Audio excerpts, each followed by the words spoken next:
सक्षम police times news 112 सक्षम जनतेचा आवाज। बहुरूपी ही पुरातन कला जोपासत आपला उदरनिर्वाह करणारी जमात हळूहळू नष्ट होत असून बहुरूपी कला सादर करून आपल्या कुटुंबाचा संसाररूपी रहाटगाडा कसाबसा हाकण्याची वेळ लोककलाकारांवर आली आहे। भीमराज गंगाराम बाबर, गाव सुरेशनगर, तालुका नेवासा, जिल्हा अहिल्यानगर यांनी आपली व्यथा न्यूज 7 मराठीकडे मांडली। बहुरूपीची कला आता ही दिवसांदिवस आता लोक पावत आलेले, त्याच्यामुळे लोकांचं दुर्लक्ष आमच्याकडे व्हायला, लोक आता ऐकून घ्यायला तयार नाही।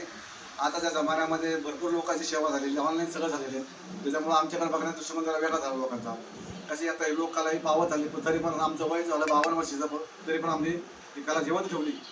बरं का सर, गावोगाव जाऊन भटकंती करून आम्ही उदरनिर्वाह करतो। आम्हाला शेती नाही, वाडी नाही, काय नाही, आमच्या ह्याच्यावरच आहे उदरनिर्वाह। जे अनाचं हातावर पानावर खायचं, मिंचाचं बेरड पाठीवर आहे।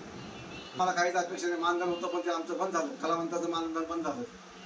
मी जे केलं आहे ते आमच्या मुलाला करायला आम्ही लावणार नाही, का की आमच्या मुलाचं शिक्षण झालेलं आहे, MA ग्रॅज्युएशन झालं बरं का सर, पण तरी 4 वेळेस भरतीला गेला होता, पण भरती झाली नाही सक्सेस।